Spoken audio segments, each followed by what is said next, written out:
박 부장이 비웃으며 말했습니다. 정하윤 씨는 어차피 돈이 없으니까 야근 수당 없이 시켜도 양심에 덜 찔리잖아. 그런데 며칠 후 대기업 회장이 그녀의 손을 잡고 말했죠.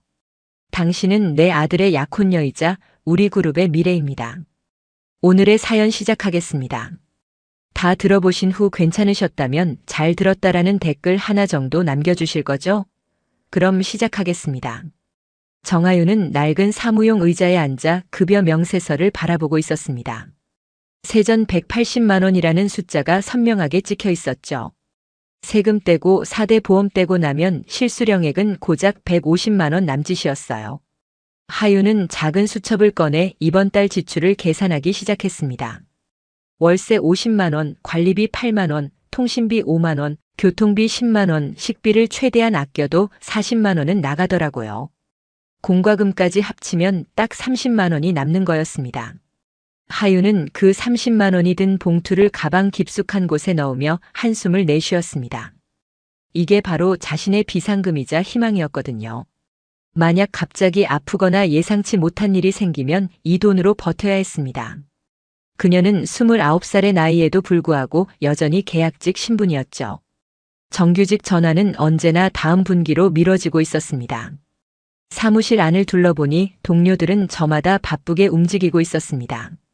옆자리에 김대리는 새로 산 명품 가방을 책상 위에 올려놓고 자랑하고 있었고, 뒤편에서는 이 과장이 점심 메뉴로 일식당을 제안하는 소리가 들렸어요. 하윤은 가방에서 직접 싸온 도시락을 꺼냈습니다. 어젯밤 마트에서 할인하던 김치와 계란 반찬으로 채운 소박한 식사였죠. 김대리가 하윤의 도시락을 힐끗 보더니 코웃음을 쳤습니다. 별말은 없었지만 그 표정만으로도 충분히 무시하는 게 느껴졌죠. 하윤은 아무렇지 않은 척 도시락 뚜껑을 열었습니다. 사실 마음이 아프지 않은 건 아니었지만 이런 일에 익숙해진 지 오래였거든요. 그녀는 조용히 밥을 먹으며 오후 업무를 생각했습니다. 오후 3시쯤 되었을 때였습니다. 하윤은 거래처에 보낼 서류를 정리하고 있었죠. 그때 박 부장이 커다란 발소리를 내며 다가왔습니다. 박 부장은 사무실에서 가장 목소리가 크고 가장 꼰대 같은 사람이었어요.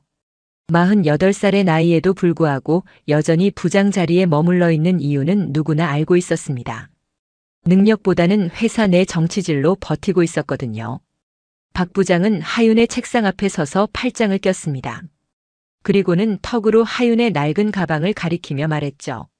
저게 얼마 주고 산 거냐고, 시장에서 10,000원짜리 사온 거 아니냐고 물었습니다. 주변 동료들이 킥킥거리며 웃기 시작했어요. 하윤은 얼굴이 화끈거렸지만 애써 무시하려고 했습니다. 하지만 박 부장은 거기서 멈추지 않았습니다. 이번엔 하윤의 신발을 보더니 밑창이 다 닳았다고 새 신발 살 돈도 없냐고 물었어요. 그러면서 자기 손목에 찬 시계를 일부러 보이며 말했습니다. 이 시계가 200만 원짜리인데 하윤의 한 달 월급보다 비싸다고, 세상 참 불공평하다고 했죠. 동료들의 웃음소리가 더 커졌습니다. 하윤은 주먹을 꽉 쥐었습니다. 손톱이 손바닥에 파고들 정도로 세게 쥐었지만 아무 말도 할 수 없었어요. 이 회사를 그만두면 다음 직장을 구하기까지 또 몇 달이 걸릴지 모르거든요. 그녀는 그저 고개를 숙이고 서류 정리에만 집중했습니다. 박 부장은 비웃듯 웃으며 자기 자리로 돌아갔죠. 저녁 6시가 되자 동료들이 하나둘 퇴근 준비를 시작했습니다. 하윤도 가방을 들고 일어서려는데 박 부장이 다시 다가왔어요. 그는 두툼한 서류 뭉치를 하윤 책상 위에 던지듯 놓았습니다. 이거 내일 아침까지 정리해서 보고서로 만들어 놓으라고 했죠.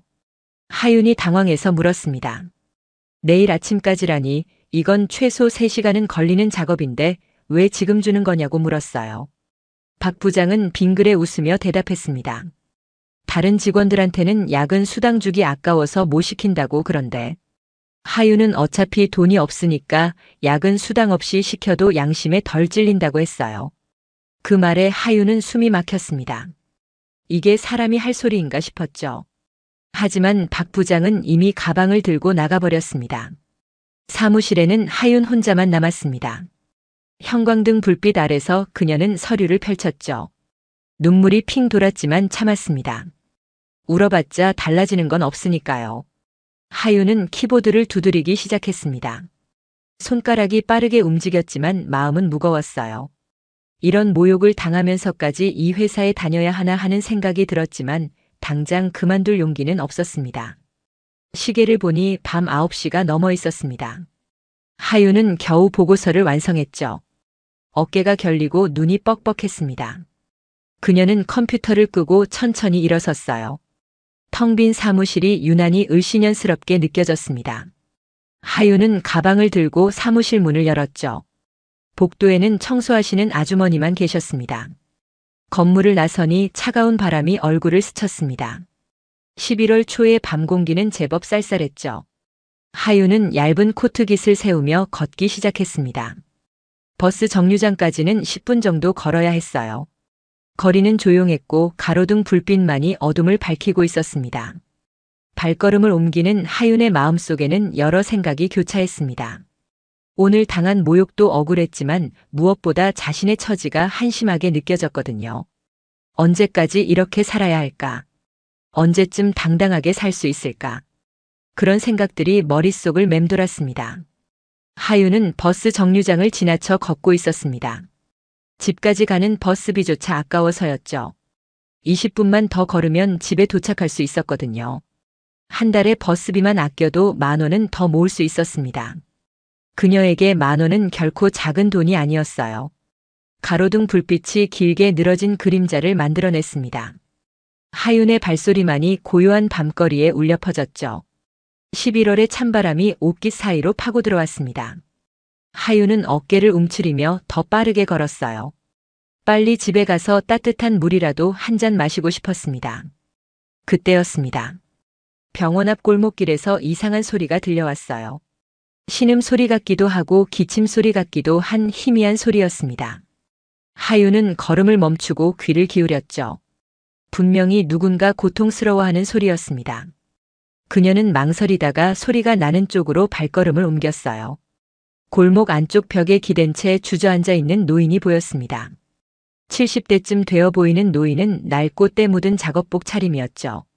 얼굴은 창백했고 이마에는 식은 땀이 송골송골 맺혀 있었습니다.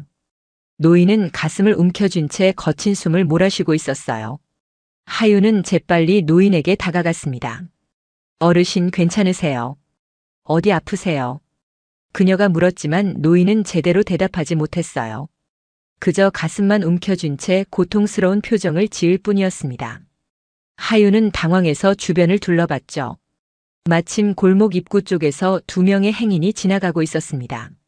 하윤은 그들을 향해 소리쳤어요. 저기요, 여기 좀 도와주세요. 사람이 쓰러졌어요.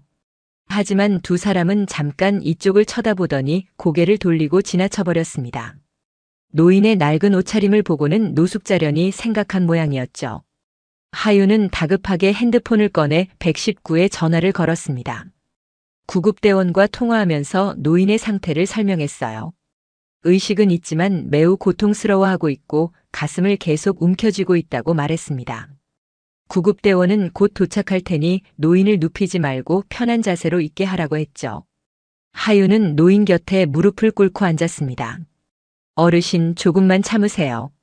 곧 구급차가 올 거예요. 그녀가 다독이듯 말했지만 노인의 상태는 점점 더 안 좋아 보였어요. 숨소리가 더 거칠어지고 얼굴은 더욱 창백해졌습니다. 하윤은 자신의 코트를 벗어 노인의 어깨에 덮어줬습니다. 찬바람이 직접 몸을 파고들었지만 신경 쓸 겨를이 없었죠. 노인이 조금이라도 따뜻했으면 좋겠다는 생각뿐이었습니다. 노인은 미세하게 고개를 들어 하윤을 바라봤어요. 그 눈빛에는 감사함과 미안함이 동시에 담겨 있었습니다. 멀리서 구급차 사이렌 소리가 들려왔습니다. 점점 가까워지는 소리에 하윤은 안도의 한숨을 내쉬었어요. 드디어 구급차가 골목 입구에 섰고 구급대원 2명이 들것을 들고 달려왔습니다. 그들은 재빨리 노인의 상태를 확인하더니 들것에 옮겼죠. 구급대원이 하윤에게 물었습니다. 보호자세요? 아니면 가족분이세요? 하윤은 고개를 저으며 대답했어요. 아니에요. 그냥 지나가다가 쓰러지신 걸 봤습니다. 구급대원은 고개를 끄덕이고는 노인을 구급차로 옮기기 시작했습니다. 하윤은 잠시 망설이다가 가방을 열었습니다. 그 안에는 오늘 받은 급여 중 남은 30만 원이 든 봉투가 있었죠.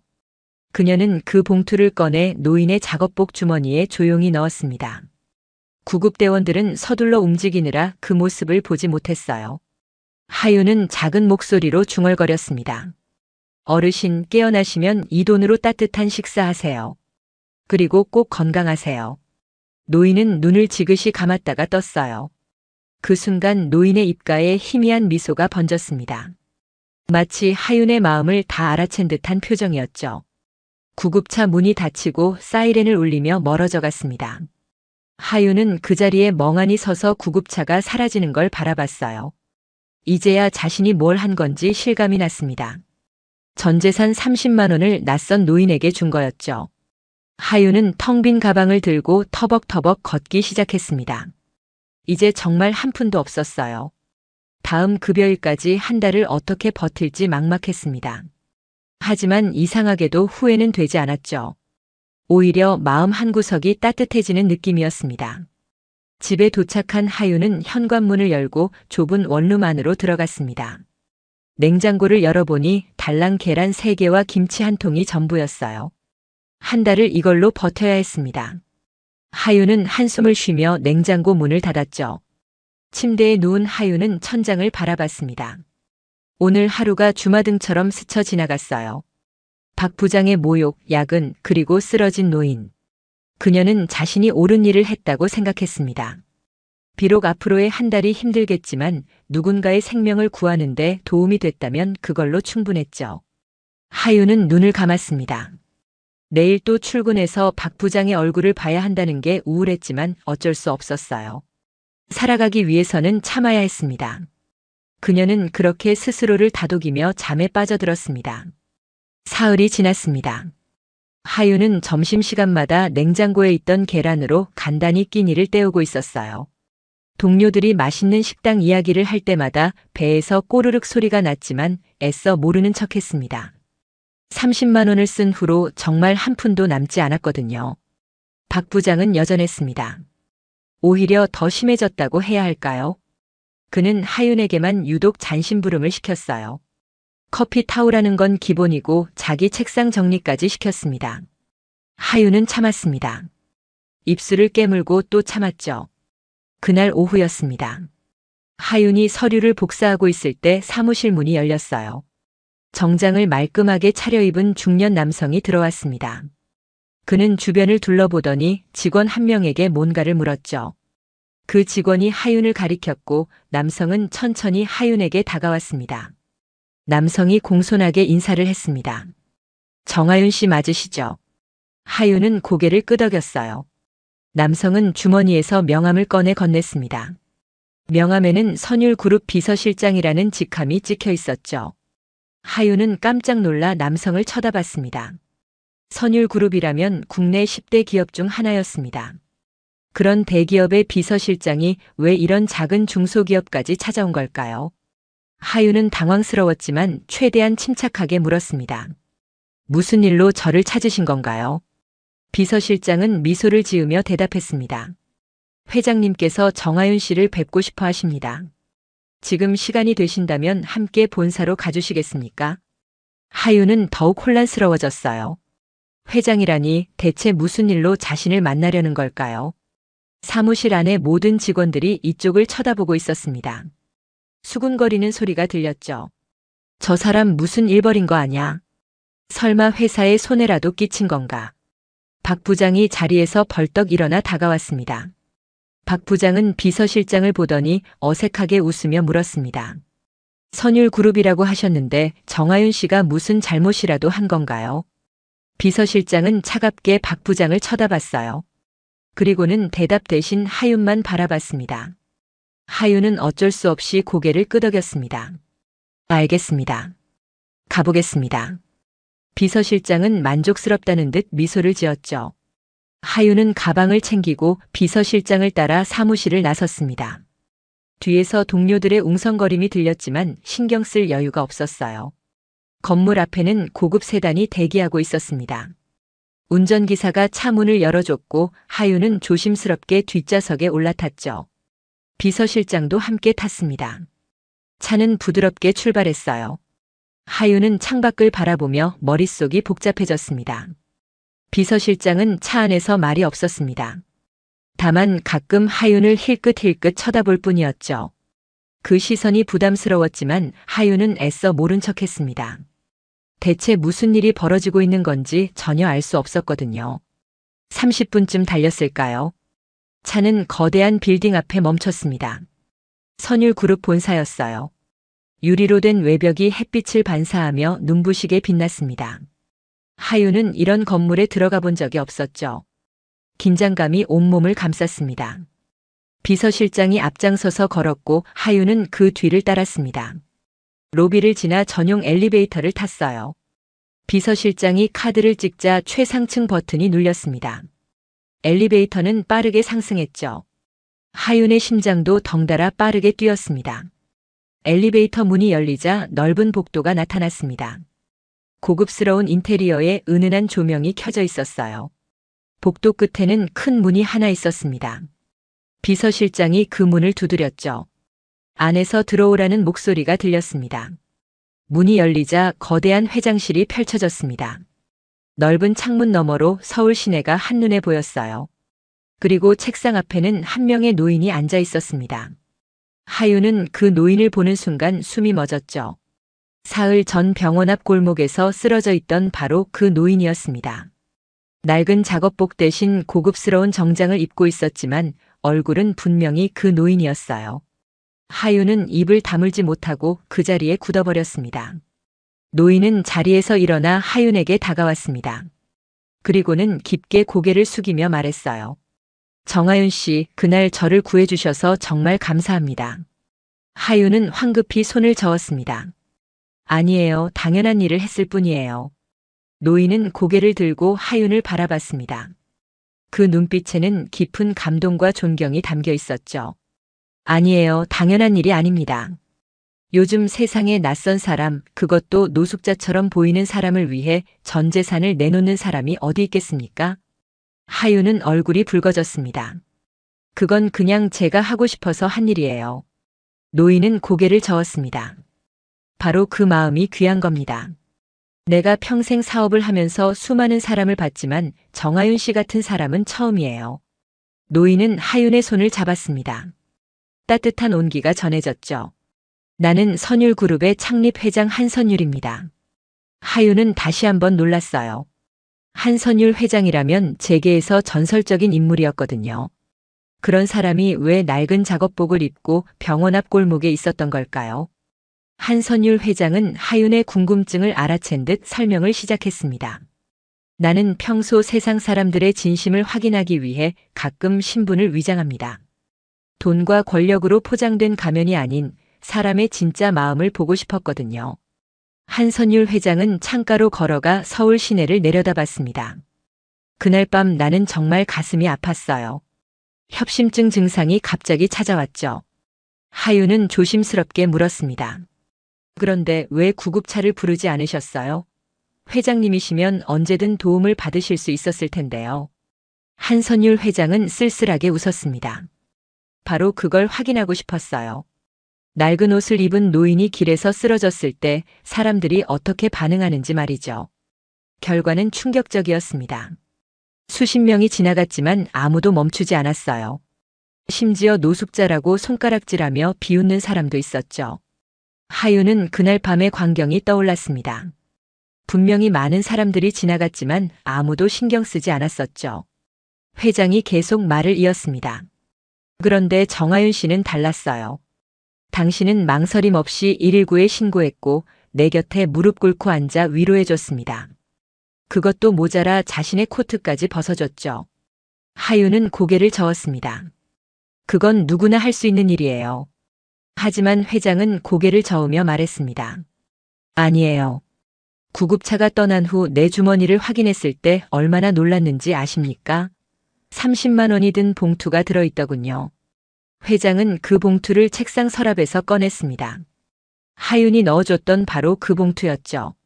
나는 비서실장을 통해 당신을 찾았습니다. 그리고 알게 됐어요. 이 30만 원이 당신의 전 재산이었다는 걸 말이죠. 하윤은 아무 말도 하지 못했습니다. 한선율 회장의 목소리가 떨렸습니다. 정하윤 씨, 당신은 한 달을 살아가야 할 전 재산을 낯선 노인에게 선뜻 내줬어요. 그게 얼마나 대단한 일인지 아십니까? 세상에는 돈이 넘쳐나는데도 남을 돕지 않는 사람이 얼마나 많은데 말이죠. 회장은 다시 하윤의 손을 잡았습니다. 그리고는 놀라운 이야기를 꺼냈죠. 사실 나에게는 아들이 하나 있습니다. 선율그룹의 이사로 재직 중인 한서준이에요. 하윤은 고개를 끄덕였습니다. 한서준 이사의 이름은 들어본 적이 있었거든요. 회장이 계속 말했습니다. 서준이는 1년 전쯤 한 여자를 만났어요. 그 여자는 중소기업에서 일하는 평범한 직원이었죠. 하지만 서준이는 그녀의 착한 마음에 반했다고 했습니다. 하윤은 왜 갑자기 그런 이야기를 하는지 궁금했어요. 회장의 다음 말에 하윤은 머리가 하얘졌습니다. 그 여자가 바로 당신입니다, 정하윤 씨. 하윤은 눈이 휘둥그레졌어요.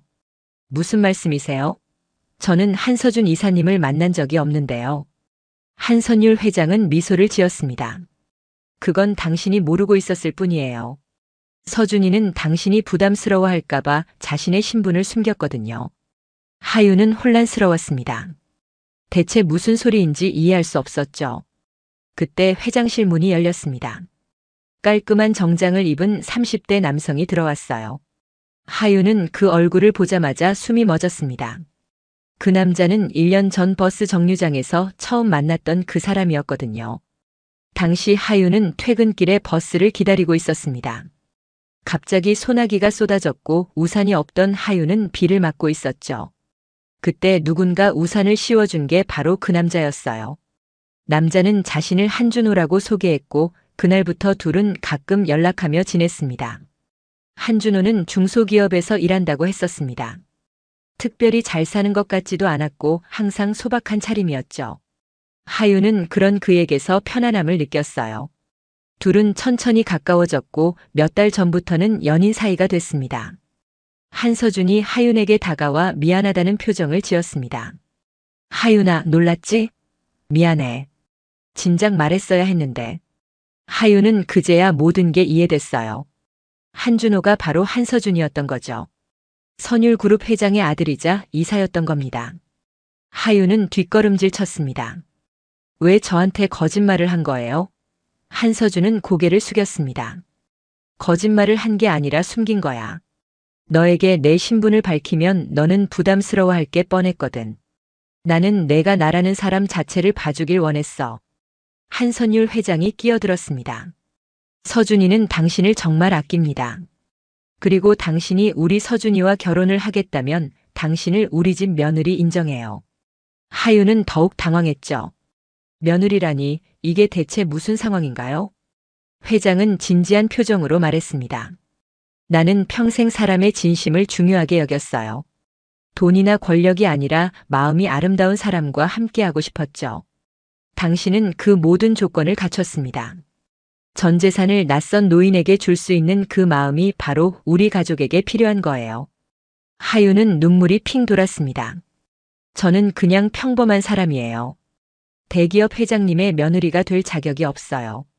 한서준이 하윤의 손을 잡았습니다. 무슨 소리야? 너는 세상에서 가장 자격 있는 사람이야. 나는 내 마음에 반했어. 내 신분이나 돈 때문이 아니라 진짜 내 마음 때문에 말이야. 한선율 회장도 고개를 끄덕였습니다. 그리고 나는 당신에게 기회를 주고 싶어요. 선율복지재단의 팀장으로 일하면서 진정으로 도움이 필요한 사람들을 도와주세요. 당신의 따뜻한 마음이 더 많은 사람에게 전해질 수 있도록 말이죠. 하윤은 믿기지 않는다는 표정으로 두 사람을 번갈아 봤습니다. 이 모든 게 꿈만 같았어요. 사흘 전까지만 해도 전재산 30만 원으로 한 달을 버텨야 하는 신세였는데 지금은 대기업 회장 앞에 서 있었으니까요. 하윤은 한참 동안 말을 잇지 못했습니다.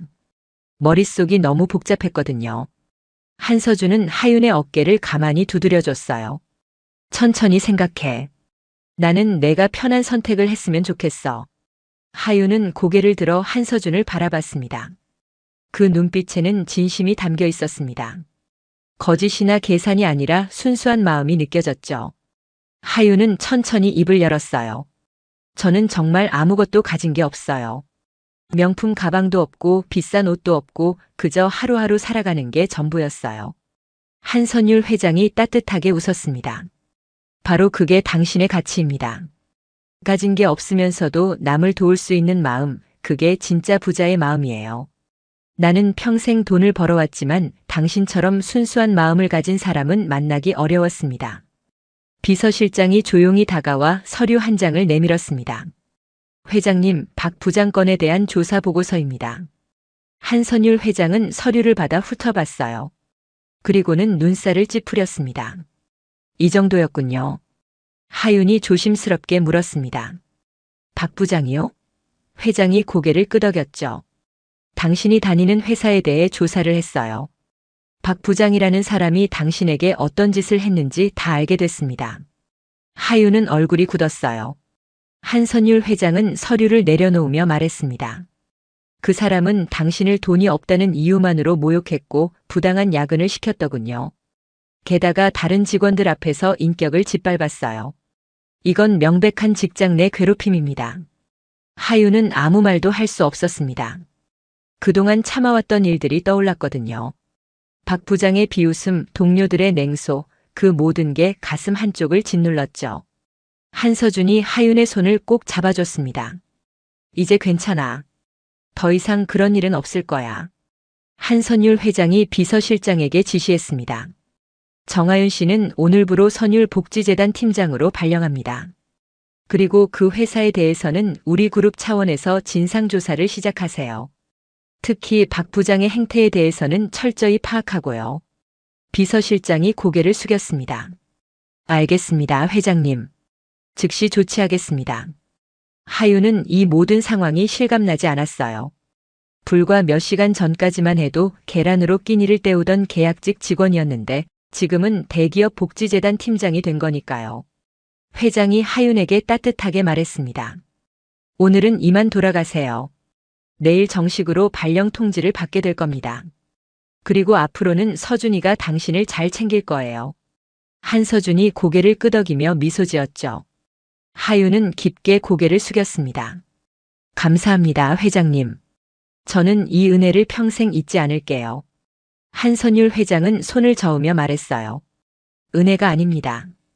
당신이 먼저 베푼 선의에 대한 보답일 뿐이에요. 한서준이 하윤과 함께 회장실을 나섰습니다. 엘리베이터를 타고 내려오는 동안 둘은 말이 없었어요. 하윤은 여전히 혼란스러웠고 한서준은 조심스럽게 하윤의 반응을 살폈습니다. 로비에 도착하자 한서준이 먼저 입을 열었습니다. 화났어? 내가 신분을 숨긴 거 말이야. 하윤은 고개를 저었어요. 화난 건 아니에요. 그냥 정리가 안 돼서 그래요. 한서준은 안도의 표정을 지었습니다. 차를 타고 하윤의 집 앞까지 왔을 때 한서준이 말했습니다.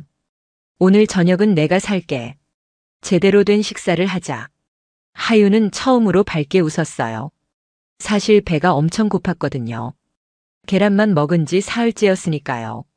둘은 조용한 레스토랑에 앉았습니다. 한서준이 메뉴판을 넘기며 물었어요. 뭐 먹고 싶어? 하윤은 메뉴를 보다가 가격표를 발견하고 깜짝 놀랐습니다. 스테이크 한 접시가 15만 원이었거든요. 한서준이 웃으며 말했습니다. 가격은 신경 쓰지 마. 오늘은 마음껏 먹어. 하윤은 조심스럽게 스테이크를 주문했어요. 음식이 나오고 첫 입을 베어 물었을 때 눈물이 날 뻔했습니다. 며칠 만에 먹는 제대로 된 식사였으니까요. 한서준이 하윤을 바라보며 말했습니다. 미안해, 하윤아. 내가 진작 내 상황을 알았으면 이렇게까지 힘들게 두지 않았을 텐데. 하윤은 고개를 저었어요. 아니에요. 이건 제 선택이었어요. 제가 참기로 한 거니까요. 한서준의 표정이 굳어졌습니다. 참을 필요 없어. 앞으로는 내가 지켜줄게. 박 부장 같은 사람들한테 더 이상 당하지 않아도 돼. 하윤은 가슴이 따뜻해지는 걸 느꼈어요. 누군가 자신을 지켜준다는 말을 들은 게 얼마만인지 모르겠더라고요. 식사를 마치고 집 앞까지 돌아왔습니다. 한서준이 차에서 내리며 말했어요. 내일 아침에 내가 데리러 올게. 회사 사람들한테 제대로 인사시켜줘야지. 하윤은 걱정스러운 표정을 지었습니다. 괜찮을까요? 사람들이 어떻게 생각할까요? 한서준이 하윤의 어깨를 다독였습니다. 걱정하지 마. 다 잘 될 거야. 하윤은 고개를 끄덕이고 집으로 들어갔어요. 방문을 닫고 나서야 온몸의 긴장이 풀렸습니다. 침대에 주저앉은 하윤은 오늘 하루를 되돌아봤죠. 아침에는 계란 하나로 끼니를 때웠고 점심시간에는 동료들의 시선을 피했습니다. 그런데 저녁이 되니 대기업 회장을 만났고 복지재단 팀장이 됐어요. 심지어 연인이 재벌 2세였다는 사실까지 알게 됐죠. 하윤은 웃음이 나왔습니다. 어이가 없어서 나온 웃음이었어요. 이 모든 게 전 재산 30만 원에서 시작됐다는 게 믿기지 않았거든요. 만약 그날 밤 그 노인을 그냥 지나쳤더라면 어떻게 됐을까요? 다음 날 아침이었습니다. 하윤은 평소보다 일찍 일어나 샤워를 했어요. 옷장을 열어보니 낡은 옷들 뿐이었지만 그나마 제일 괜찮은 걸 골라 입었습니다. 거울을 보니 여전히 초라해 보였지만 어쩔 수 없었죠. 8시 정각에 하윤의 핸드폰이 울렸습니다. 한서준이었어요. 아래 도착했어. 천천히 내려와. 하윤은 가방을 들고 황급히 계단을 내려갔습니다. 엘리베이터는 고장난 지 한 달이 넘었거든요. 건물 앞에는 어제 봤던 그 고급 세단이 서 있었습니다. 한서준이 차에서 내려 하윤을 반겼어요. 잘 잤어? 하윤은 고개를 끄덕였죠. 사실 한숨도 못 잤지만 그렇게 말할 수는 없었습니다. 차 안에서 한서준이 작은 쇼핑백을 건넸습니다. 이거 아침이야. 먹으면서 가. 하윤이 가방을 열어보니 샌드위치와 따뜻한 커피가 들어있었어요. 하윤은 고맙다고 말하며 샌드위치를 한 입 베어 물었습니다. 한서준이 운전하면서 말했습니다. 오늘 회사 가면 좀 시끄러울 거야. 하지만 걱정하지 마. 내가 다 처리할 테니까. 하윤은 긴장된다고 솔직하게 말했어요. 한서준은 하윤의 손을 잡아주며 괜찮다고 다독였습니다. 회사 앞에 도착했을 때는 아직 9시가 되지 않았습니다. 한서준이 먼저 차에서 내렸고 하윤도 따라 내렸어요. 건물 입구에서 몇몇 동료들이 하윤을 보더니 수근거렸습니다. 저 사람 어제 선율그룹 사람들이 데려갔었잖아. 사무실 문을 열고 들어가자 모든 직원들의 시선이 하윤에게 쏠렸습니다.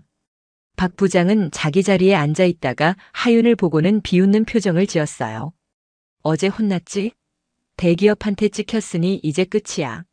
하지만 한서준이 하윤 뒤에서 함께 들어오자 사무실 분위기가 싹 바뀌었습니다. 모두가 입을 다물고 한서준을 쳐다봤죠. 박 부장도 눈이 휘둥그레졌어요. 저 사람은 누구지? 한서준이 사무실 한가운데 서서 또렷하게 말했습니다. 안녕하십니까? 선율그룹 이사 한서준입니다. 잠시 시간 내주셔서 감사합니다. 사무실이 순식간에 술렁였어요. 선율그룹 이사라니 그것도 회장 아들이 왜 이런 중소기업에 온 거죠? 한서준이 하윤의 어깨에 손을 얹으며 말했습니다. 정하윤 씨를 소개합니다. 제 약혼녀이자 선율복지재단의 새로운 팀장입니다. 그 말이 떨어지자 사무실이 완전히 얼어붙었어요. 김 대리가 입을 떡 벌리고 있었고 이 과장은 눈을 깜빡이며 믿을 수 없다는 표정이었습니다. 박 부장은 얼굴이 새하얗게 질렸어요. 다리가 후들거려서 책상을 붙잡았죠. 한서준이 차분하게 말을 이었습니다. 정하윤 씨는 지난 며칠간 이곳에서 부당한 대우를 받았다고 들었습니다. 특히 박 부장님으로부터 심한 모욕과 부당한 업무 지시를 받았다고 하더군요. 박 부장은 입술을 떨며 아무 말도 하지 못했습니다. 한서준의 목소리가 차갑게 식었습니다. 선율그룹은 협력사와 거래처의 근무 환경을 중요하게 생각합니다. 직장 내 괴롭힘이 확인될 경우 거래 중단도 불사하죠. 그 말에 사무실 안의 모든 사람들이 긴장했어요. 대표이사가 황급히 사무실로 뛰어들어왔습니다. 한서준 이사님, 이게 무슨 일입니까? 한서준이 대표를 보며 정중하게 인사했어요. 대표님, 오늘 정식으로 통보해드리려고 왔습니다. 정하윤 씨는 이제 저희 선율복지재단의 팀장으로 근무하게 됩니다. 대표이사는 당황한 기색이 역력했지만 애써 웃으며 말했습니다. 아, 그러시군요. 축하드립니다, 정하윤 씨. 하윤은 고개를 숙여 인사했어요. 감사합니다. 하지만 마음 한편으로는 복잡했습니다. 한서준이 다시 박 부장을 보며 말했습니다. 박 부장님, 어제 정하윤 씨에게 야근 수당 없이 일을 시키셨죠? 그것도 다른 직원들한테는 수당이 아깝다는 이유로 하윤 씨만 골라서 말입니다. 박 부장은 식은땀을 흘리며 변명을 늘어놓으려 했어요. 하지만 한서준이 손을 들어 막았습니다. 변명은 필요 없습니다. 이미 조사는 끝났어요. 그리고 그동안 하윤 씨에게 한 모욕적인 발언들도 다 파악했습니다. 박 부장은 그 자리에 주저앉을 것 같았죠. 대표이사가 박 부장에게 날카로운 시선을 보냈습니다. 박 부장, 이게 사실입니까? 박 부장은 떨리는 목소리로 대답했어요. 그게 그러니까 제가 좀 실수를 했습니다. 용서해 주십시오. 한서준이 냉정하게 말했습니다. 실수가 아니라 고의였습니다. 사람을 경제력으로만 판단하고 모욕한 건 명백한 인격 침해예요. 선율그룹은 이런 행위를 절대 용납하지 않습니다. 비서실장이 서류 봉투를 대표이사에게 건넸습니다.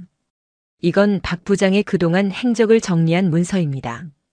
확인해 보시면 아시겠지만 직장 내 괴롭힘이 한두 번이 아니었어요. 대표이사가 서류를 받아 펼쳐보더니 얼굴이 굳어졌습니다. 한서준이 하윤을 보며 물었습니다. 하윤아, 하고 싶은 말 있어? 하윤은 박 부장을 똑바로 쳐다봤어요. 그동안 참았던 감정들이 올라왔지만 하윤은 차분하게 말했습니다. 박 부장님, 저는 돈이 없어서 무시당해도 되는 사람이 아니에요. 누구나 존중받을 권리가 있습니다. 부장님은 저를 겉모습만 보고 판단했죠. 하지만 사람의 가치는 돈으로 매길 수 없어요. 하윤의 목소리가 떨렸지만 단호했습니다. 저는 부장님한테 복수하고 싶지 않아요. 다만 부장님이 앞으로는 다른 사람을 함부로 대하지 않았으면 좋겠어요. 누구에게나 각자의 사연이 있고 각자의 아픔이 있으니까요. 박 부장은 고개를 푹 숙였습니다. 미안합니다. 정말 죄송합니다. 제가 잘못했어요. 그의 목소리는 떨리고 있었죠. 하지만 이미 엎질러진 물이었습니다. 한서준이 대표이사에게 말했어요. 대표님, 선율그룹은 앞으로 이 회사와의 거래를 재검토할 예정입니다. 물론 박 부장에 대한 적절한 조치가 취해진다면 달라질 수 있겠죠. 대표이사는 황급히 고개를 끄덕였습니다. 물론입니다. 즉시 인사위원회를 소집하겠습니다. 한서준이 하윤의 손을 잡았습니다. 이제 가자. 여기서 할 일은 끝났어. 하윤은 마지막으로 사무실을 둘러봤어요. 동료들은 모두 놀란 표정으로 하윤을 쳐다보고 있었습니다.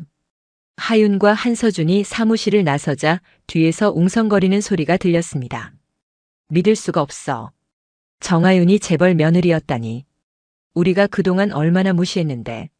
하윤은 그 소리들을 들으면서도 뒤돌아보지 않았어요. 엘리베이터를 타고 내려오는 동안 한서준이 물었습니다. 기분이 어때? 속이 시원해? 하윤은 고개를 저었죠. 시원하다기보다는 허전해요. 그동안 참았던 게 이렇게 끝나버리니까 실감이 안 나요. 한서준이 하윤의 어깨를 가볍게 두드렸습니다. 당연해. 내가 얼마나 힘들었는데. 하지만 이제 다시는 그런 일 겪지 않아도 돼. 내가 있잖아. 하윤은 한서준을 보며 작게 미소 지었어요. 차에 타자 한서준이 목적지를 말했습니다. 이제 선율그룹 본사로 갈 거야.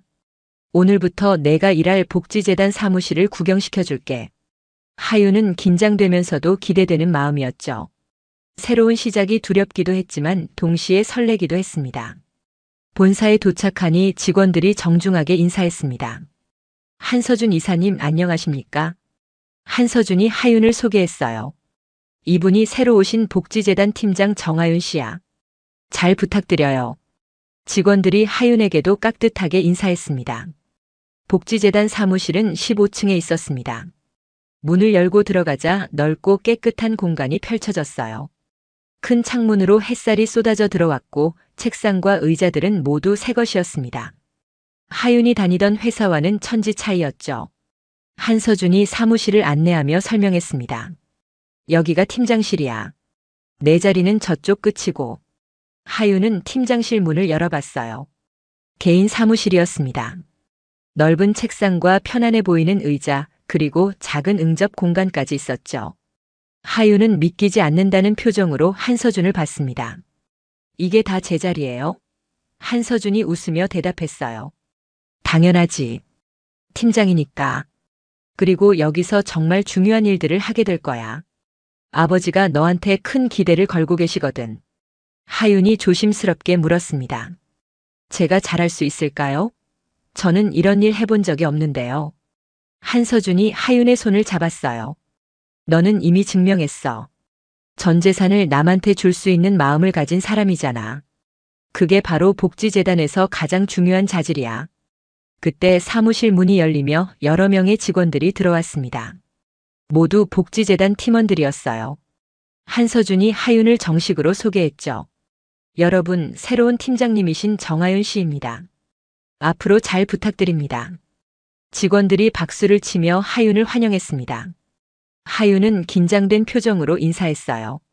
안녕하세요. 정하윤입니다. 아직 부족한 점이 많지만 열심히 배우겠습니다. 잘 부탁드려요. 직원들의 표정이 밝았습니다. 험한 꼴 보지 않아도 될 것 같다는 안도감이 느껴졌죠.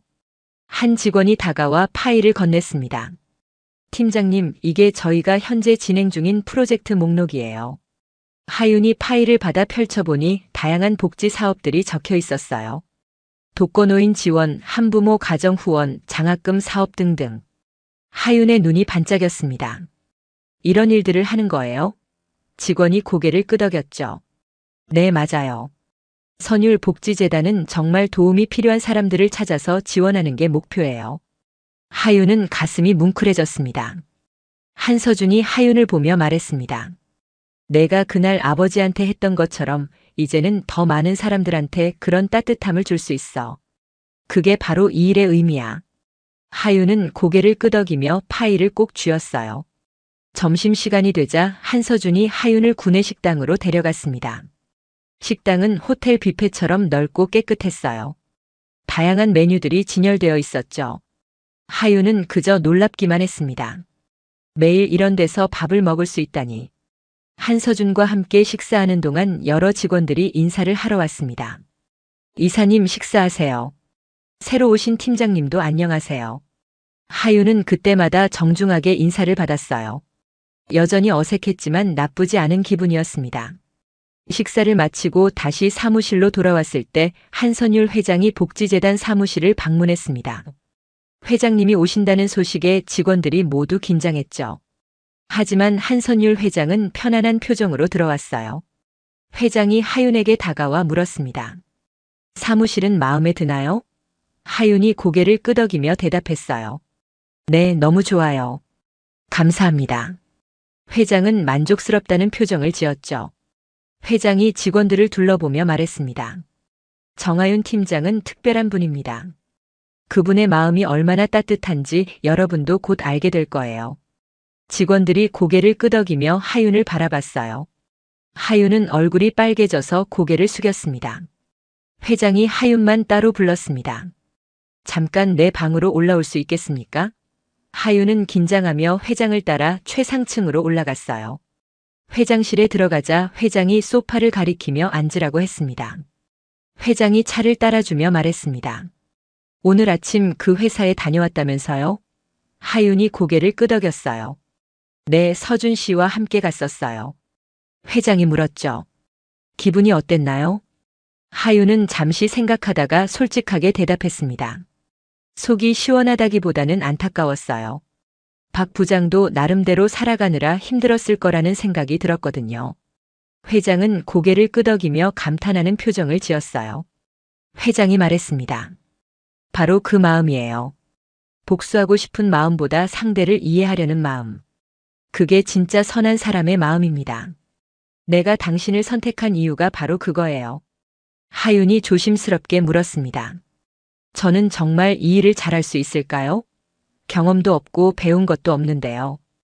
회장은 따뜻하게 웃으며 대답했죠.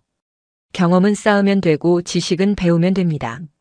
하지만 마음은 타고나는 거예요. 당신은 이미 가장 중요한 걸 갖고 있어요.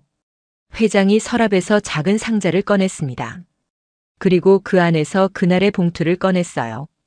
하윤이 넣어줬던 30만 원이 든 봉투였죠. 이걸 돌려주려고 합니다. 당신의 전 재산이었잖아요. 하윤은 손을 저으며 말했습니다. 아니에요. 그건 회장님께 드린 거예요. 다시 받을 수 없어요. 회장은 고개를 저으며 웃었죠. 알아요. 하지만 이건 돌려주는 게 아니라 기념으로 보관하려고 합니다. 당신의 선한 마음을 잊지 않기 위해서요. 6개월이 흘렀습니다. 하윤은 선율복지재단 팀장으로서 바쁘지만 보람찬 날들을 보내고 있었어요. 매일 아침 출근하면 도움을 요청하는 편지들과 이메일들이 쌓여 있었습니다. 하윤은 그 하나하나를 정성스럽게 읽으며 진심으로 도움이 필요한 사람들을 찾아냈죠. 어느 날 하윤은 한 통의 편지를 읽고 있었습니다. 70대 할머니가 보낸 편지였어요. 손자의 학비를 마련하지 못해 고민하고 있다는 내용이었죠.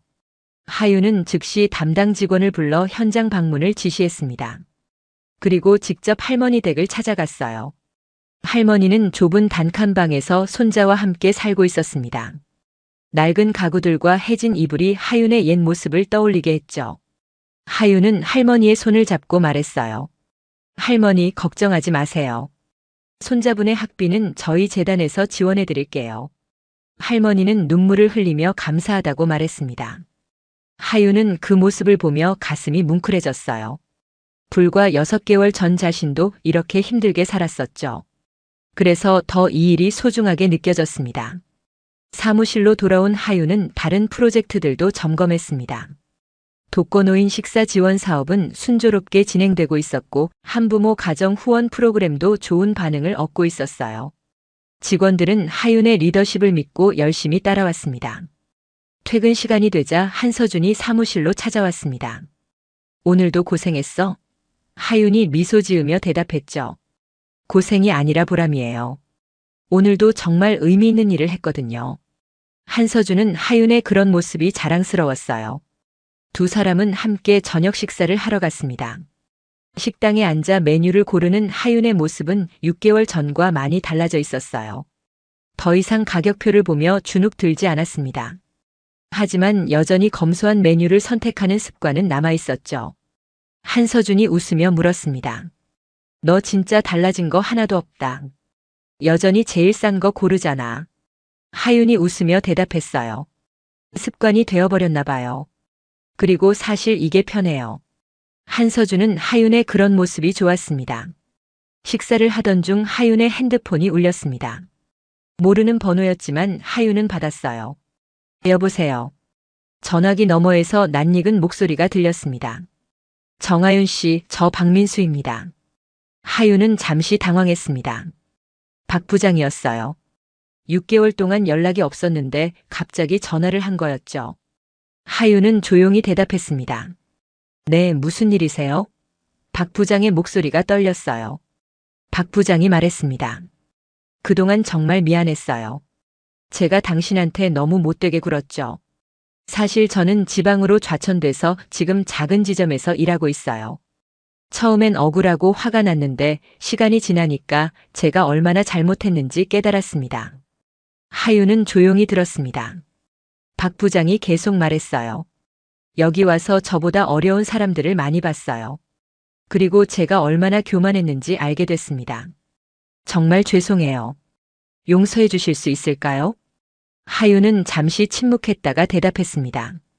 저는 진작 용서했어요, 부장님. 그리고 부장님도 행복하셨으면 좋겠어요. 박 부장은 전화기 너머에서 눈물을 흘리는 것 같았어요. 감사합니다. 정말 감사합니다. 전화를 끊고 나서 한서준이 물었습니다. 괜찮아? 하윤이 고개를 끄덕였죠. 네, 괜찮아요. 오히려 마음이 편해졌어요. 한서준은 하윤의 손을 잡으며 말했어요. 너는 정말 대단해. 나라면 쉽게 용서 못했을 거야. 며칠 후 한선율 회장이 하윤을 회장실로 불렀습니다. 하윤이 들어가자 회장은 밝은 표정으로 맞이했어요. 앉으세요, 팀장님. 오늘 좋은 소식이 있어서 불렀습니다. 하윤은 궁금한 표정으로 소파에 앉았죠.